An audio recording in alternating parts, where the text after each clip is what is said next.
Topic po natin, 10 bawal gawin kung umiinom kayo ng gamot sa high blood. Kung umiinom kayo ng amlodipine, losartan, tandaan nyo to 10 bawal ginagawa pero hindi alam na iba. Tapos mamaya pag-uusapan ko rin, ano yung tamang blood pressure para sa'yo. Hindi pare-pareho ang tamang blood pressure, depende sa'yo kung ano sakit mo, ano edad, iba-iba po yan.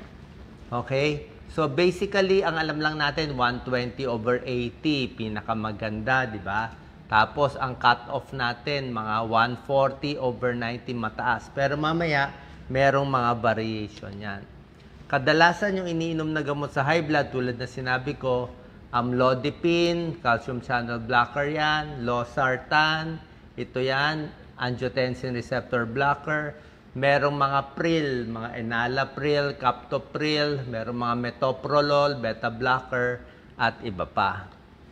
So, ano itong 10 bawal gawin pag umiinom kayo ng gamot? Number 1, syempre, bawal na sana kumain ng mga salty foods. Yung maalat. Kasi nga, merong mga gamot sa high blood na pampaihi, di ba? Tapos, merong pinapababa na nga ng gamot sa high blood yung blood pressure nyo. Tapos kakain ka na maalat, tataas lang ulit yung blood pressure mo. So parang hindi na magiging effective yung gamot mo. So bawas salty foods. Number 2, dito marami nang mali. Bawal uminom ng maraming alak. Okay? Ang alak po kasi hindi maganda kung maghahalo sa gamot. Magugulo yung gamot mo, delikado. Pag nasobrahan ka ng alak, nalasing ka, tapos may gamot ka sa high blood, pwedeng bumagsak masyado blood pressure mo. Either bumagsak o tumaas. Yung mga umiinom ng ibang gamot, mga antidepressant, bawal din isabay sa alak. Kung inom kayo ng alak, konti lang. Siguro isang boteng beer, isang glass, isang kopitan ng red wine, hanggang ganun lang. Pero basta maraming alak, hindi pwede sinasabay sa mga gamot tulad ng mga amlodipine at ibang gamot. Hindi maganda isabay. Delikado. So, number 2, bawal yon. Number 3 din na bawal, actually, hindi naman ganun kabawal, pero pag-iingat tayo. Yung mga pain reliever. Okay? Lagi ko sinasabi sa inyo, pain reliever, mefenamic acid, ibuprofen, naproxen. Siguro kung ilang araw iinom, okay lang. Pero kung madalas kayo iinom ng pain reliever, nakakataas ng blood pressure yon. So, nakaka-high blood yon. Tapos, ang pain reliever, sabi ko, pwede masira ang kidney. Mag-kidney disease, mag-kidney failure. Pag nag-kidney disease, tataas ulit yung blood pressure. Itong mga pain reliever, pwede rin dumugo ang tiyan. So, ingat tayo unless binigay ng doktor nyo. Bukod sa mga pain reliever, mag-iingat din sa mga decongestant, yung mga para sa sipon. Ako dati uminom ako ng para sa sipon. Kaya lang itong mga para sa sipon, kino-constrict nila, pinapaliit nila yung mga artery natin. Di ba? May sipon eh, tumutulo. Pinapaliit niya. Kaya lang, pag pinasikip niya yung artery, tataas ang blood pressure mo. So, yung mga gamot sa sipon, medyo kontra sa high blood. Yung mga pain reliever, pag matagalan, kontra din sa high blood. So yan alak, pain reliever, tsaka decongestant. Ingat. Number 4. Number 4, pag-iingatan din natin, ito, yung pag-inom ng grapefruit juice. Actually, sa atin, wala talaga tayong mabibili gano'n ng grapefruit juice. Pero minsan, baka sa mga tindahan may nabibili. Ang pinakakamukha natin sa grapefruit juice, yung suha. Diba? May suha tayo. Yung suha, parang kamag-anak siya ng grapefruit juice eh. Sa nabasa ko, pwede naman kumain ng suha, siguro mailang piraso lang. Wag lang sobra dami. Kasi itong grapefruit juice or yung suha, pag dinamihan mo masyado, pwedeng tumaas yung level ng gamot mo sa high blood. Ano ibig sabihin? Kung dati ang level niya 5 mg, uminom ka ng grapefruit juice, o baka itong meron kang sinabay na iba, mga pain reliever, pwedeng tumaas yung level sa dugo mo. So, pwedeng bumagsak yung blood pressure mo.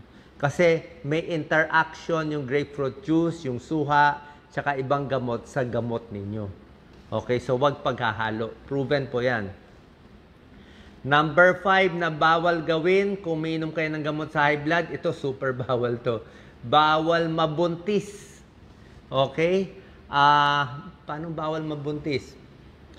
Itong mga sartan, losartan, itong mga, lahat ng sartan, candesartan, irbesartan, bawal yan sa buntis.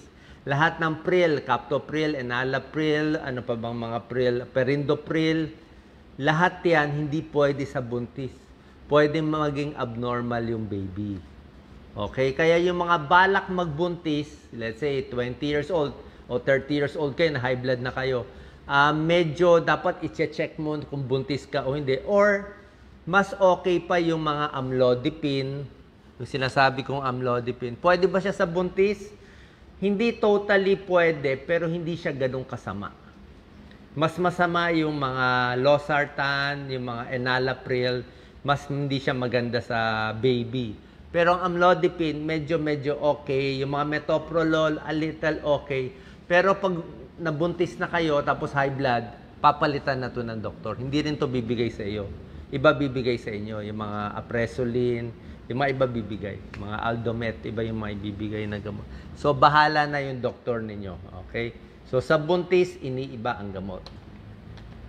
Bawal din, number 6, sa umiinom ng gamot sa high blood, siyempre, paninigarilyo. Diba? Kasi paninigarilyo, nakakasikip ng mga ugat eh. Nakakasikip ng mga blood vessel, nakaka-high blood, eh yung gamot mo, pampaganda. Number 7, hindi naman totally bawal, pero yung mga kape, konting bawas sa kape.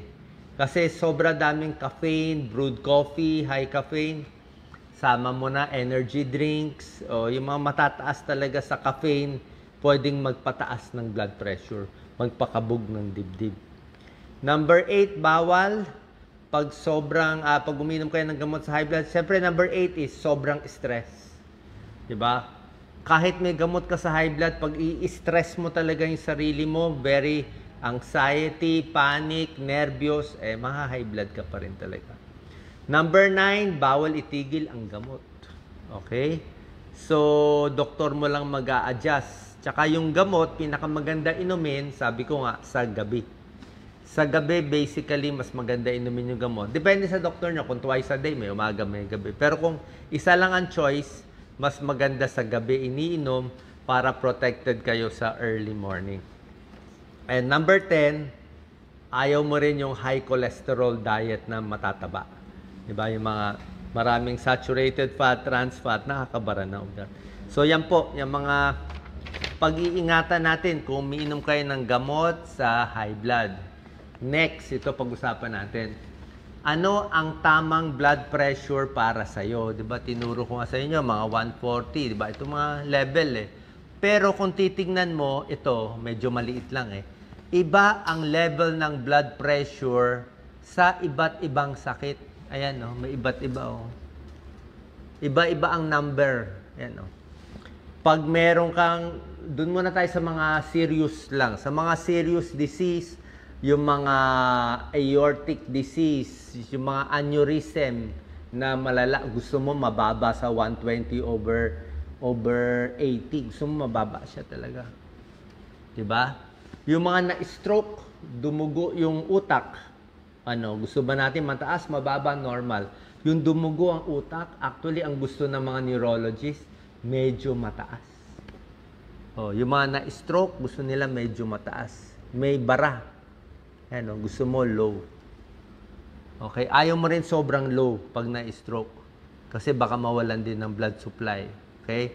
Na heart attack, gusto mo a little low. May kanya-kanya yung style na, okay, meron pa iba. Kung kayo ay, sa normal tao, 140 over 90 pababa. Pero hindi lahat yan ang pinaka-ideal eh. Kung kayo may diabetes, okay? May diabetes, ang gusto natin blood pressure, 130 over 80 pababa. Dito ka lang sa yellow. Ayaw mo na umabot ng 140 over 90 kung may diabetes. Isa pa, may kidney disease, may sira na kidneys. Gusto mo 130-80 lang pababa. So, hindi na 140-90, mas mababa pa. Paano may mga sakit eh?